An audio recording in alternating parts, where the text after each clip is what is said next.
welcome to In Charge of the Crystal Skull, an epic adventure into the world of mediocrity. My name is Arun.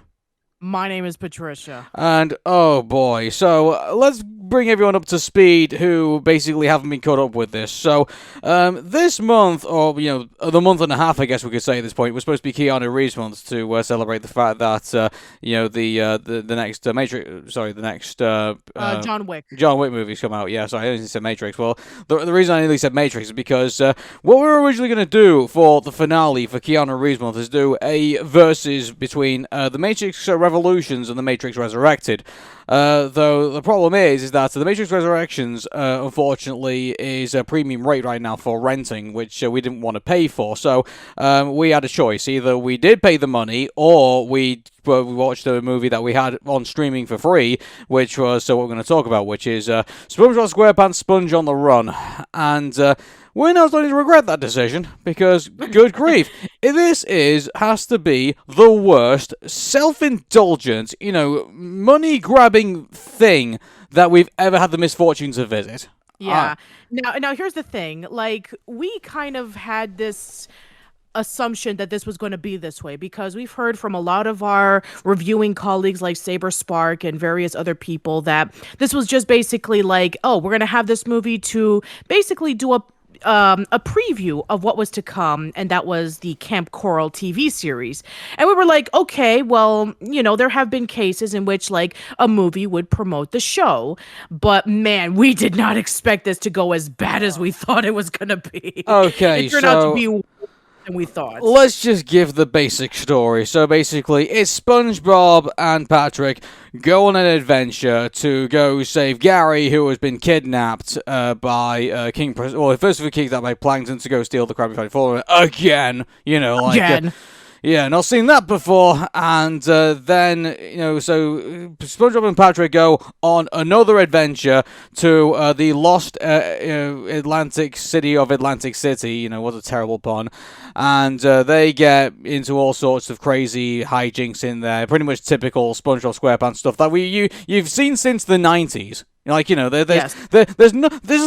There's nothing here that I could describe to you that you probably haven't seen before. Except for the fact that it shows like some stuff from Camp Coral, which now ends up being kind of like, a show in itself, pretty much. And so, the first thing I would say is that, if you really want to know what the Keanu Reeves part of this review is that he plays a character called Sage, who is this spirit guide that is literally just like a ball of sage. And he has this like a kind of like a Jesus-like glow around him for some strange reason. I have no idea. But he basically guides quote-unquote SpongeBob and Patrick on their journey. But in the first instance, they pay no attention to him, and then they ignore everything that he says, and they get into all this stupid trouble, and Keanu Reeves unfortunately ends up being kind of irrelevant in this movie, so it's in some way, shape, or form, unfortunately. So, yeah, he is basically being relegated to, like, not even being a supporting character. He basically kind of just turns up when Nickelodeon decides to pay him enough, I guess. Yeah, I guess so. He just kind of shows up when it's convenient to the plot. Yeah, like, it's just, what a waste of Keanu Reeves. Yeah, throughout this entire month, Keanu Reeves has either been, one, the, drug-induced cop who's trying to figure out if his roommates were the ones who were distributing the drugs, or B, the leader/villain of an underground fighting club, or the chosen one. Or maybe he's not the chosen one. I don't know. The Matrix is confusing. So, yeah, we have now a rolling tumbleweed who is helping SpongeBob and Patrick find Gary, who was brought in by Plankton to basically use him as a face cream so that he can stay forever young. Because let's do that. Let's add a little bit of kind of like a take on classic mythology where you have characters who are just obsessed with their youth and who feel like if they're just getting a slight wrinkle that they're getting old or whatever. Which, by the way, the whole King Poseidon, King Neptune thing is confusing, considering that we've already had a King Neptune in the TV series. We had King Neptune in the first SpongeBob movie, and they're nothing alike. So which is it? Is it King Neptune? Is it King Poseidon? At this point, and this is going to be the first out of many things, they clearly did not care about continuity. Well, the only thing I could think of, like, because, this movie apparently was supposed to be a sequel to, like, all the other SpongeBob movies, so that's my understanding of it, but it looks like they completely rewrite the show. From the looks of it. It's like, this is like a complete, they've basically wiped away, this is like a Mortal Kombat situation, they completely wiped away any of the previous story and started over again, effectively. Unless they have to reference DC, which obviously it's SpongeBob, so obviously there's no reference of DC. But, I mean, like, it's just, so, it's, in any way, like, if you're a SpongeBob fan, like, this is like, an unforgivable sin. In a way, like, if they said, okay, this movie is going to be the start of a whole new SpongeBob like era, like, like a complete reboot of the story, I'd accept that. But I mean, is this what it's supposed to be, or like, is it supposed to be like a SpongeBob movie that carries on from like the other movies? Like, I'm just, I'm confused. I mean, there's a lot of references to like previous SpongeBob episodes. There's a lot of Easter eggs and callbacks to classic SpongeBob moments. So in a way, it's not. I don't know. It kind of feels like how they were trying to give justification on Shrek Forever After. It's like, oh, this is supposed to be like a swan song to the Shrek franchise, and we're gonna basically reference ourselves. So is that the case for SpongeBob? I would prefer that story, to be honest with you. Like, I do it like It's a Wonderful Life situation, where it's like, what if SpongeBob was not in our lives, and basically, like, SpongeBob then has to like fight for his existence again. Yeah, like, well, they already had a SpongeBob special like that, and it was not very good. Where SpongeBob was feeling unappreciative, he runs away, and then everybody remembers about what a great character SpongeBob was. But then it turns out he has amnesia, and he thinks that he's the mayor of a city, and his friends are trying to convince him otherwise. Oh, so my God. There's already. Are you telling me they did Muppets Made Manhattan and turned it into a SpongeBob special? Yes. Oh my God. Right. Okay. Yeah, I'm sorry, but SpongeBob has been around for so long that it has pretty much written every single story under the book, and it would rewrite stories, making it look like they haven't been done before. Like this, for example, Sponge on the Run. If you've ever seen the SpongeBob episode Gary Come Home, it's kind of similar, in which SpongeBob and Patrick have to find Gary, and Gary's in a predicament where he needs to be able to escape, and SpongeBob and Patrick have to be able to, try to see if they can find him right before it's too late. With the exception of the difference being that Gary actually ran away because he wasn't being fed by SpongeBob, and then an old lady takes him in and takes care of him, when in reality she's trying to fatten him up so that, she can eat him. Well, in this case, we have Plankton, who wants to get rid of Gary so that he can have an easier time of getting rid of SpongeBob, so that he can steal the secret formula, because all of his other plans didn't work out. Even we joked about it, saying like, oh, this is plan 3000 or something. And we were like, well, I guess at this point in time, he already ran out of letters. So it's like, okay, now he has to resort to doing numbers. So yeah, once again, Plankton is being the villain of this story, trying to steal the secret formula for the Krabby Patty. And in order for him to do that, he's going to do something involving with King Neptune or King Poseidon or whatever. They already did this in the first movie. Yeah, just like, the King, what's his face? And also, they couldn't even keep the continuity of the fact that he keeps his like plans like lettered and stuff like that. They couldn't even keep that continuity. I mean, to be fair, what goes after Z? Nothing. No, so I guess it's like, you have to resort to numbers. A, B, A, B, C, and everything like that. But I gotta be honest, like, this movie is so, like, this has to be probably the worst movie we've seen in Kingdom of the Crystal Skull, sorry, in Search of the Crystal Skull, and that's saying something. Isn't it? Wow. I mean, to be fair, we've seen our fair share of mediocrity. I mean, we weren't really too keen on Be Kind Rewind in some parts. Strange World was just a bunch of wasted potential. And yeah, there were some things about but those movies didn't really commit any crimes. Can you say? Like, no, they didn't. This movie is so... It kind of feels like... we have this whole debate over artificial intelligence at the moment. Like, so, somewhere down the line, it's going to be, like, writing movies and, like, doing cartoon shows and stuff like that. Doesn't this feel like artificial intelligence? Like, it doesn't feel like a human wrote this. in a way. Well, I feel like this is supposed to be kind of like an attempt of trying to squeeze more of the sponge than what it's worth. I mean, considering that, okay, I guess we need to get the elephant out of the room. So this movie was in production when Stephen Hillenberg was alive. He was the executive producer of this. And then he died around 2018 due to ALS. And you would think that, oh, the most generous and most respectful thing to do would be to follow in his wishes, which was to never do any continuations of SpongeBob with spin-off series and prequels and sequels and all that kind of stuff. He wanted to keep it self-contained. But nope, the moment that he died, we have all of these announcements that they're going to be doing more sequels and spin-offs of SpongeBob. Since then, we have Camp Coral, we have the Patrick Stars show, we're going to be getting a new movie featuring Sandy, and she's going to have her own spin-off series. We're going to get a Squidward spin-off series. So yeah, SpongeBob is not going away anytime soon. And this was the seed that kind of planted all that, where from the very beginning of this project, we knew that this was supposed to be a push for the Camp Coral series. And we saw this even within like the trailers when SpongeBob and Gary first met. And then throughout this entire movie, we saw the introduction of how SpongeBob met Plankton, SpongeBob met Sandy, SpongeBob met Patrick, and SpongeBob met Mr. Krabs and Mrs. Puff and Larry. And we were like, okay, they all met at camp. That doesn't make any sense. SpongeBob and Sandy met when they were adults in the second episode. SpongeBob and Patrick have known each other since they were babies, and SpongeBob and Squidward, I mean, they've known each other for a long time, but, they've been next door neighbors. They even work at the Krusty Krab. SpongeBob and Mr. Krabs met literally when SpongeBob worked at the Krusty Krab, and then there was this whole other subplot involving with, like, the Krusty Krab shutting down because SpongeBob is gone. I mean, here's the thing. They've already had other employees, even before SpongeBob, running the Krusty Krab. Did anybody forget Jim? I guess that, we're trying to put the emphasis on how important SpongeBob is, and, that's great, but unfortunately, it just feels really self-indulgent. I mean, like, and they had the audacity to put at the very end of the movie in memory of Stephen Hillenberg. That's just insulting. It is very insulting. It's just really, it really is.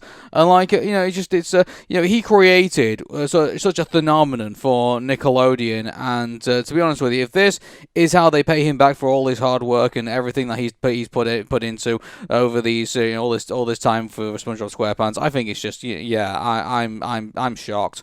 I really am. Like, you and I came away from this movie feeling like, oh, this is. I can't believe, literally, we've never really done an episode of Crystal Skull where, we've immediately come off a movie and it's like, oh no, we have to seriously, react in the moment because, we are so, we can't believe this movie exists. In a way. Yeah. Usually whenever that we do Crystal Skull, we usually maybe wait about a few hours or maybe even a day or two so we can let our thoughts sink in. But the moment that the credits started rolling, we were like, we have to do this immediately because we were just really shocked about what we saw in the final product. Patrick is the worst character in the movie, I think. Is well, I mean, I would give it credit. He's not as bad as what he was in the second movie. No, seriously. Well, in this movie, I mean, here's the thing. Let's treat this movie like, it's a self-contained thing. You don't have to, know any of, the backstory of, SpongeBob or anything like that. Let's treat it as this thing in. Patrick is the worst character in this movie. Okay, yeah. As its own thing, yes, Patrick is still the worst character in this movie. Yeah. I mean, there was, a whole bunch of pointless moments where they were, arguing with each other, and then there was this whole Patrick thing about... He creates angst out of nothing. Back, I know everyone keeps going on us, we talk about the Owl House all the freaking time, because, well, one, it's a really great show, two, it has well-written characters, and three, it has a great story and great premise, so that's the reason why it gets referenced all the time, every time on Old School Lane, but, I digress. So, I mean, you look at, what they did with Luz and Amity, in regards to, and I get it's a girlfriend kind of thing, not a friendship, so, I mean, but mind you can still somewhat say it's this kind of the same thing. There was an episode in the show where they did the brawl And they built up, like, the tension between, Luz and Amity, because Luz was obviously feeling bad about the fact that it was that her dad had passed away, on that day, and, as part of, like, the anniversary story arc that they were going on, and she wouldn't tell Amity about it, and obviously Amity was getting frustrated with the fact that her dad, looks, so doesn't want to, like, doing the brawl, and wants to join the Emperor's Coven, and then obviously there's tension that goes on between that. And they build that tension up in that episode of the Owl House really well, to the point where, it really makes sense when they finally rekindle, under the tree and everything like that. That's telling acts very well. Patrick just makes nonsense out of nothing, and basically just creates an entire scene for no reason whatsoever. And on top of that, like, he tries to throw him under the bus in the final of the movie just for a laugh, which I think is just, which is BS. Like, it's just like, Patrick's star is like, he's nearly getting to DW levels of, like, terrible. He really is. Oh, man. Yeah, and then, by the way, there's an entire series called FUDW on YouTube. Shout out to whoever does that series, by the way. But it's going to get to the point where I think they're going to do, like, an FU Patrick Star, series at some point, like all the terrible things that he's done. I wouldn't be surprised if somebody's already done that. Someone's working on it. I guarantee you that's going to be the next money spinner for a YouTube channel. But good grief. Like, all right, so let's get into the story, shall we? So it What's opens up like a. Well, Gary gets kidnapped, and with the help of Plankton, and then he gets captured by King Poseidon, who uses his his snail goo for, like, fixing his face and shit. And it's just pretty much. And then SpongeBob and Patrick go over to Atlantic City. They basically have a drunken night out and completely forget everything that's going on. And Keanu Reeves gets pushed to the side as the person who's supposed to be their guide, spirit guide in all of this. And then you get a really weird, like, Western kind of thing that, like, gets wedged in the middle with Danny Trejo as a, like, zombie leader or something like that. And then he's the devil.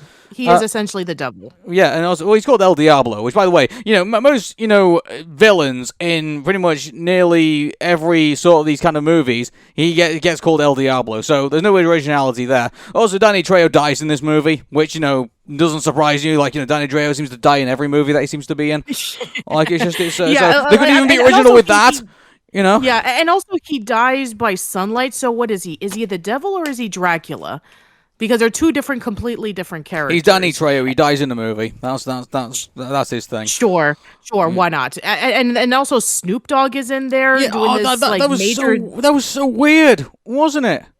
Like, Snoop Dogg comes out of nowhere. You think you're on drugs. when you like, it's just, it's supposed to be like this kind of, like, dream, like, then feels like it's in another dream, and, like, it makes no freaking sense. Yeah, essentially, it's like a dream that SpongeBob and Patrick are in, where they're in this western town, and then they get brought into this saloon. Sage, which is the Keanu Reeves character, tells them that, you need to be able to do a challenge in order for you to save Gary, and the only way you do that is you have these zombie cowboys, and they're being overtaken by El Diablo, and you need to free them, and the only way to do that is to defeat El Diablo. And then Snoop Dogg comes in with this song and dance number, which is weird, and then you have El Diablo coming in saying, like, oh, I'm gonna capture you, and then SpongeBob and Patrick open the curtains, and then he basically turns into dust from the sunlight because, Dracula and the devil are the same person. And then you have this whole, dust cloud person thing that is trying to chase after SpongeBob and Patrick as, like, the last resort. And then they got the courage from Sage in the form of a coin saying, keep this with you if you ever need the boost of courage. It's kind of like when Mindy gave SpongeBob and Patrick the little mustaches made out of kelp, saying, hey, you guys are men. You're going to be able to conquer Shell City and get the crown back and all that stuff. So yeah, it feels very similar to the first movie. You have a Western moment. You have them getting their courage. You have bits and pieces of the original series where SpongeBob is trying to find Gary, and you have moments in which, SpongeBob is gone and then the Krusty Krab falls apart. It's like it's an amalgamation of a lot of things that we've already seen in previous SpongeBob episodes and even the first movie. So yeah, it's just like really weird, and there's a lot of pointless moments that just go all over the place. And then finally, when we reach over to the Atlantic City of Atlantic City, and then they were just like blown away with all the fun and the gambling and all the food and the colors. I was saying to myself, are they taking a cue from Fern Gully 2, in which the fairies who are trying to rescue Krista and all of these like little creatures that were captured, and then they just get overtaken by human society and television and all that stuff. It's like, you must steep this low if you're going to take a plot point from a 1990s direct-to-video movie based off of a film that was an environmentally friendly film that, some people said was good, others said is a guilty pleasure. But still, it's like, you're going to take cues from that? It's just what were they thinking? Seriously, what I know were what they were thinking? I know exactly what they were thinking. They want to promote Camp Coral, and they try to do it in just this insulting manner where they're just removing continuity. Just do a Camp Coral movie then. Forget the whole, trying to rewrite the entire SpongeBob SquarePants, saga, if you will. Just concentrate on, okay, well, here's this whole brand new concept, and it's going to be the SpongeBob's characters going to camp. And just do that movie, And, I'm pretty sure people will go to see it regardless. And then oh yeah, apparently, according to what it says here on the numbers, they didn't exactly do that well. I mean, the budget was 60 million, and they only made 4.8 million. So yeah, this thing was a bomb. Oh, are you surprised? Well, I mean, to be fair, here's the thing. We knew that this movie was released during the COVID pandemic. And so it wasn't released in theaters at first. It was released in August 14, 2020 in Canada. And then we had to wait almost an entire year for it to be released in the United States. So the only way that you can be able to watch it was online. Oh, right. So I can okay, understand. Then. Right, so yeah, I can understand I didn't realize that. Yeah, so I mean, yeah, okay. It was released during the pandemic. It had to go on streaming. Then obviously it wasn't going to do very well in the box office. Okay, then forget that. That's an exception rather than the rule. But I mean, still, even if we didn't have a deadly plague outside, and we had the theaters all open, everything like that, and they went. I got to be honest with you. I don't see this movie. I mean, I could see it doing reasonably well, but if they knew what they were walking into, good grief. I don't think they would. I don't think they would see this movie. I don't think. Yeah, especially since a lot of our colleagues and a lot of reviewers online were not very kind to this movie. They just felt it was very manipulative, and it was just basically trying to push on the Camp Coral series, which was literally going to come out like a few months later. Well, putting Camp Coral aside, I mean, this movie, I mean, you and I, watched, the whole, dance number they did, or, then the testimonials about how great a SpongeBob character SpongeBob SquarePants is, how wonderful he is as a human, as a human being, as a sponge, I guess. All the wonderful things that he did when he was at Camp Coral and things like that. Putting the whole Camp Coral concept aside, this thing is so self-indulgent to, put their protagonist so front and center. Allow him to basically be a good character on his own. You don't need testimonials. This isn't what this movie should be about. Yeah, and they kind of already did an episode like that called Best Day Ever, in which SpongeBob wants to have the best day ever, and things are not going his way, and he helps others. And then, finally, SpongeBob is just overwhelmed, and then everybody comes up to him and says, hey, you helped me with this thing, and you helped me with that thing. Let's make it up to you, and let's sing Best Day Ever. So, again, they've already done this. But yeah, but on top of that as well, of course he's going to be a good guy, and you don't need the characters to tell him that. He's SpongeBob freaking SquarePants. People have known this for decades. Yeah, pretty much. Oh, just Anyway, so yeah, there's just a lot of interesting things that they decided to go into the telling of this story. And yeah, like there was just a lot of it that was just baffling. Like there was a lot of scenes that didn't need to be there. There was a lot of moments that we were just like questioning as to why they decided to put it in there. But at the same time, there were one or two genuine moments. There were even one or two gags that we thought was pretty funny.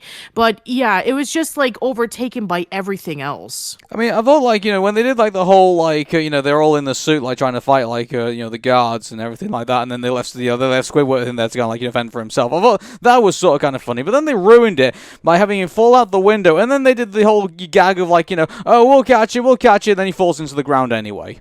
Like well, I haven't seen that in like the last 100 years. They do that's Looney Tunes levels of bad, It's like it's Right. it's a gag that's already been done multiple times, and it's like it's you can tell from how exasperated I am about how frustrated I was watching this. I actually wish I watched the Matrix movie now. I really did. Yeah, I mean, to be fair, we wanted to end it off with a versus series with Matrix Reloaded versus Matrix Resurrections, but we unfortunately, we weren't able to watch Matrix Resurrections, and then we were like, okay, maybe a SpongeBob movie would be able to be easier to watch, but Yeah. no, we just fooled ourselves. Mm-hmm. Anyway, but yeah, I guess another thing that we need to talk about is that they actually changed the animation style in this movie. So it went from 2D to 3D.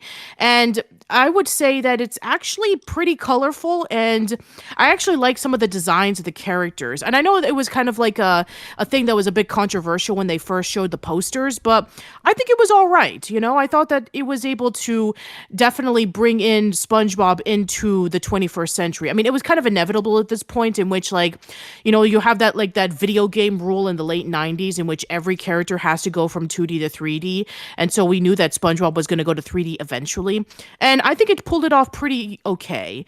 I mean, yeah, when you look at the, Sponge on the Run, and then when you look at Camp Coral, it is a severe downgrade. But still, as a movie, I think that they were able to do it pretty well. I think that that's where they put a lot of the money. They put it on the screen. I just think that the way that the movie looked. I mean, it was kind of weird at one point because it was kind of like disorientating. Where it's kind of like, am I watching a 3D movie? Am I watching like a stop motion movie at one point? And it's like it couldn't kind of make up its mind about what it wanted to be. I think at some points, and because like I don't know, like it kind of feels like there's some like Wes Anderson in there a little bit, really, about the way that they kind of like put things together, and then obviously kind of like it falls back to like funny enough into like it's kind of into the Spider-Verse kind of like feel about it. Yeah, I found it weird in a way. I mean, like it worked. I'm not saying that it some weird way it kind of worked for me, but I just. Yeah, so like that bit, I don't think I minded too much, and I guess it molded in Keanu Reeves pretty well. I guess maybe when Yeah, they I went through mean, the whole thing. it's true that we've seen Keanu Reeves better in other animated stuff. I mean, we talked about Toy Story 4 where he did a really good job as Duke Kaboom.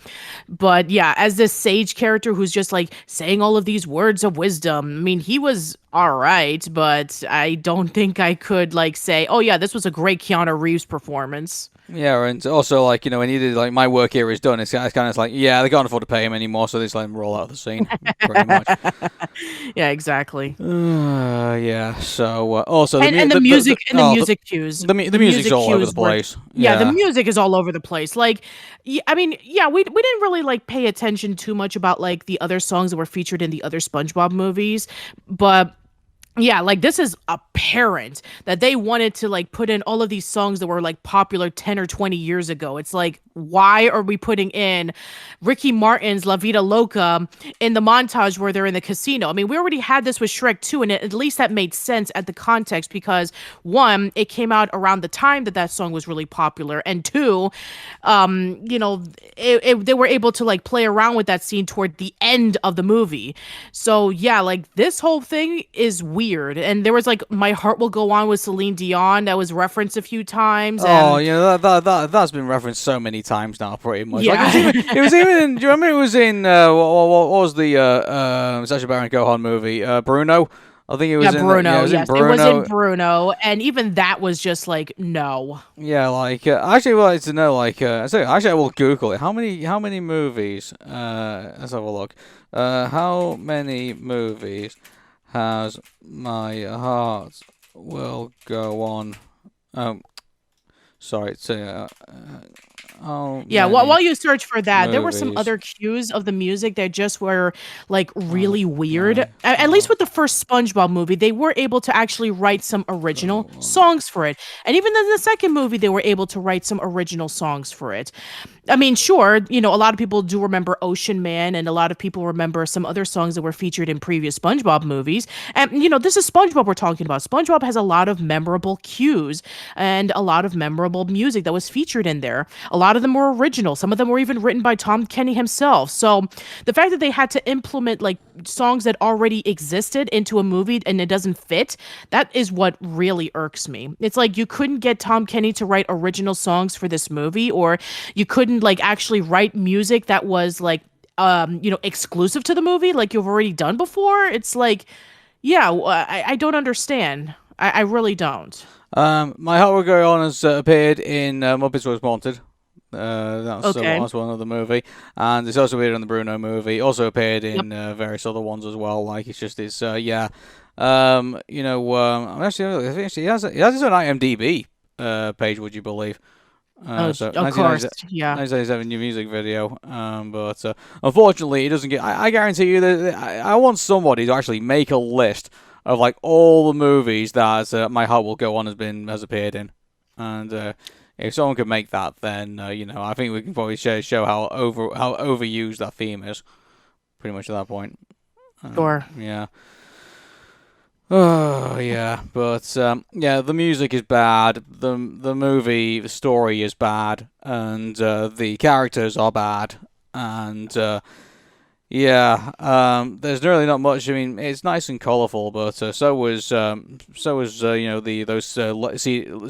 CDI games, and You're really but gonna compare it to that? I mean, like, that's what's in my mind right now. But I mean, I couldn't even say it's a tech demo. Like, I usually say, like, I complain about like other 3D animated movies because like nothing here is revolutionary in any way. I mean, say it is revolutionary for SpongeBob because it's never been done was in revolutionary for 3D SpongeBob, before. like for movies. Like in general, like yeah, it's like I think of all the movies of Keanu Reeves Month, I say A Scanner Darkly is probably like our favorite animated movie out of the Keanu Reeves movies.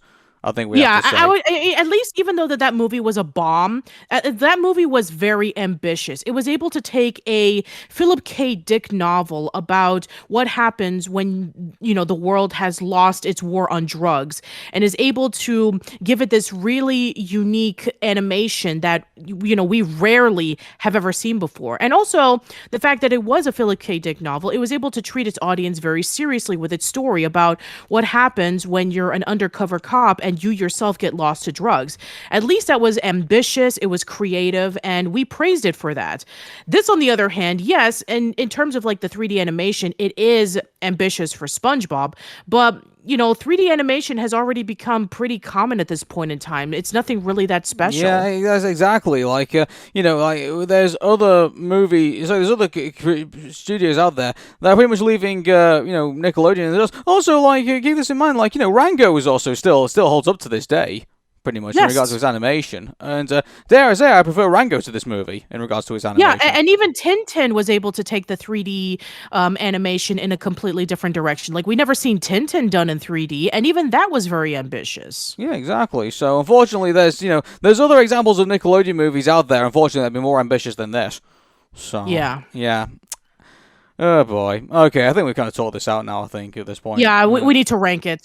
Okay, so I mean, okay, the animation is there, and but in regards to the story, in regards to the characters, in regards to like just everything, I think in this movie, unfortunately, it's a 3. I think I would say. Wow, yeah, It's 3. It's a 3. I mean, like it's it'll keep your kids entertained, no doubt, probably. But I mean, there's nothing here for me in regards to a SpongeBob movie, in regards to all of this. Like, in regards to its entity, I'm afraid, for me, it's a 3. It's the low, in my opinion, it's the lowest rated, movie on In Search of the Crystal Skull, bar none. Okay, I probably would go that low. I probably maybe give it either a 4.5 because I mean, yes, it's true that it's nowhere near as boring compared to Strange World, but it frustrated me for multiple reasons, which is why I think this is probably my lowest score that I've ever given in Crystal Skull. Well, I'll tell you what, sure. I'll meet you halfway then. Shall we say 4? I think would probably be a fair score. Let's do that. Let's say 4. Okay, how about that? Yeah, so 4 out of 10 for this movie. Yeah, so. And it's true that this is probably not overly egregious and insulting, but at the same time, if you've followed SpongeBob for a very long time, and also if you've seen SpongeBob, whether it be through throughout the entire series or even the previous movies, it feels very similar to that. And also the fact that this was supposed to be a push for Camp Coral, and the fact that they were able to quote unquote pay tribute to Stephen Hillenberg when he passed away, it just gives it a whole layer of insult. So yeah, I think 4 matches it pretty well. This is the worst thing that we've seen so far in Crystal Skull. It is. I mean, it is. And also we've been through something we've been through The Last Unicorn and some of the other independent produced movies as well. Yeah, exactly. We've been through The Last Unicorn. We've been through The Princess and the Goblin. Yeah. We've seen Be Kind Rewind. We've seen Strange World.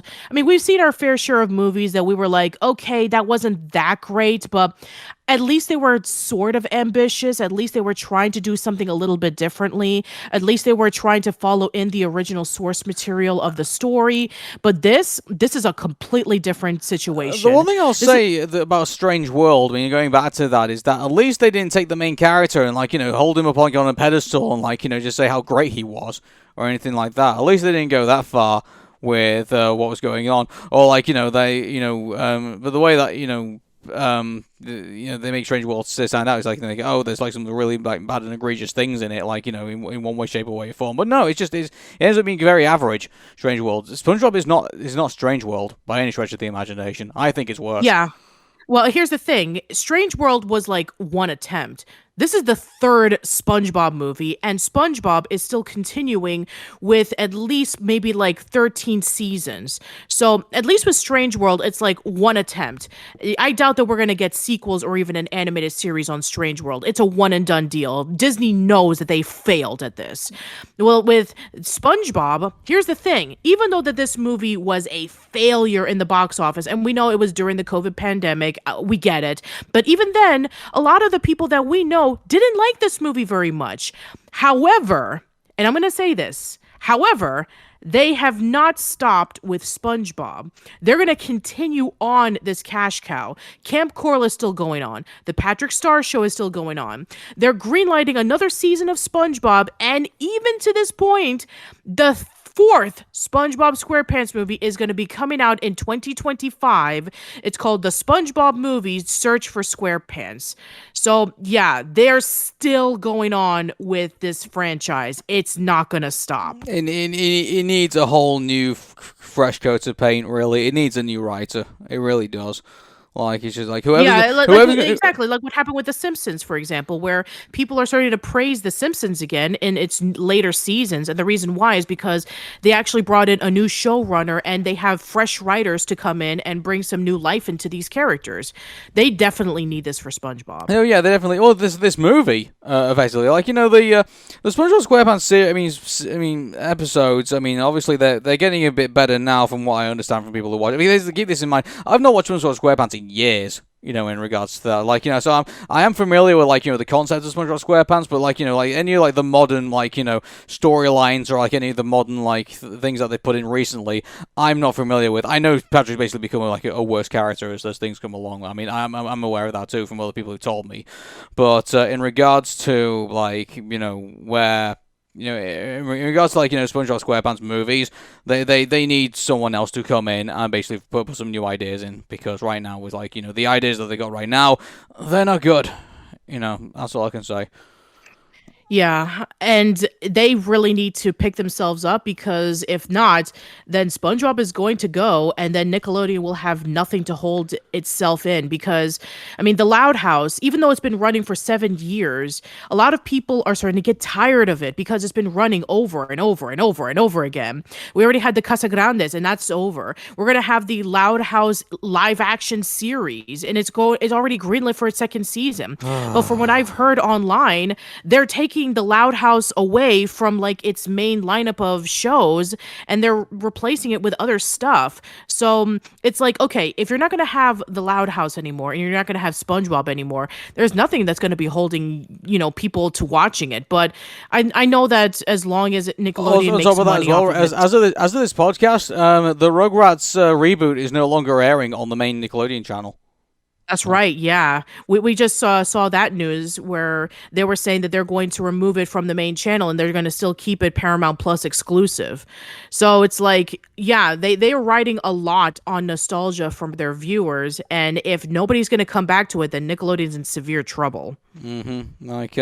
Recently some leaks actually came out from, obviously, I've not spoken to Craig about them for those of you who aren't familiar with it, but, there's some leaks did actually come out for the Patakis, and no one's really, no one has officially commented on them yet, but right now, it has brought back a movement to say, we want the Patakis back on air, or at least, give it a chance to, having a season. At least, so they've got ideas there that they can play with, and it's not like there's nothing there. Also, it's going to be probably too late now, but obviously there was that Modifiers pilot that was aired a good couple of years ago. Yeah, I'm sorry, that's never going to happen. Considering that Chris Riccardi, one of the co-creators, has passed away from an unfortunate surfing accident years ago, and Lynn Naylor, she's focusing on her art career. Yeah, the Modifiers is unless there's a miracle, it's never coming. They could own the rights. They just could say, here's you could get a team together and say, oh, hey, let's give this idea a go at least, Yeah, but it would kind of feel a little bit bittersweet considering that Chris Riccardi is not there to help exactly be a part of the project. But, it would be in bad taste. Some of the people who weren't originally part of the Rugrats series are no longer there, but it didn't stop them from making it. So to be fair, a lot of the people like Kay Boutslier and Eric Casimiro who were there in the original series are there as the executive producers. So, there are some parts of the original team, but yeah, you're right. There are a lot more. Look what we're talking about right now. Stephen Hillenberg is no longer with us anymore. Yet they still make this movie and still making SpongeBob stuff. Yeah, but at least they do have some of the original people like Tim Hall and Derek Dreeman and various other people who were there in SpongeBob from the very beginning working on this series. It's complicated. Let's just say this. It's complicated. Well, anyway, also there's, there's also the omens, some of the people that we complained about for, having, the worst backstage attitudes and worst backstage, stories, were no longer there for, Ren and Stimpy and also the Loud House itself. So, yeah, that's true. There have been cases where shows like that, they were able to carry on even without their show creators' consent. So, fair enough. Yeah, so, Nickelodeon, here's the thing, they've got, lots of great ideas that they could pull out of the hat and bring back. Obviously, if they said, oh, hey, we're going to bring back Doug, obviously that would kind of give you pause for concern, seeing how, that show hasn't really held up as much as, all the other shows have. But it's just this. Yeah, and they'll have to fight tooth and nail with Disney in order for them to do more stuff with Doug. Well, mind you, actually, I thinking about that, I think it's more likely that Nickelodeon will probably end up getting bought by Disney, and then obviously they'll make SpongeBob SquarePants episodes, and then probably do the occasional Nickelodeon series, maybe. I think that's probably. Oh yeah, we even talked about that in Arun and Patricia in the past, in which we were like, yeah, eventually if Viacom and Nickelodeon is not able to stand on its own, they're probably going to get bought by Disney, and then all that stuff is going to be featured in the theme parks. It's like SpongeBob is going to be alongside with Mickey Mouse, and it'll be like a fever dream. Oh yeah, didn't you and I have spoken in the past? We're getting way beyond we're Crystal Skull now, but I've spoken about to be fair, we're 90s kids, by the way, and we still can't. Sometimes we can't believe that Sonic and Mario are still in the same games sometimes, or still in the same areas, pretty much like Nintendo. So, like, Yeah, exactly. It's like, for all you kids who are listening, there used to be a time in which Sonic and Mario were rivals because they were on two completely different consoles. They were that's a podcast for another time, ladies and gentlemen. So, yeah, well, technically, we already did the podcast. If you want to listen to the Sega Genesis podcast, we already did it, so go check that out. We've already talked about Sonic many times. We have a playlist on Sonic the Hedgehog. Go check it out. We have a Mario podcast. Go check that out too. Yeah. But yeah, the point is that SpongeBob, I think you need an intervention. I think we need to sit down and we need to look at where your life is right now, because if it's reflected on what's happening, I think you need a break. I think you need to let the other TV series that are going on right now, like Big Nate and various others, have their time in the spotlight. I think that maybe if you just aired a little bit less, I think that maybe that'll justify some people saying that Nickelodeon is not just the SpongeBob network, and could actually give other shows that are just as good opportunities. Otherwise, we're going to end up in a situation in which other great potential shows that could have been, just as big as SpongeBob, could have met the standards, but because it didn't do well in its first season, it's we're just going to shove it into the Nicktoons network, and then we're just going to let you die in its second season. I'm looking at you, Harvey Beaks. Yeah. But anyway, I think maybe we should start wrapping it up. So okay. So a 4 out of 10. Don't watch this movie. If you want to watch a good SpongeBob movie, watch the first one. Okay.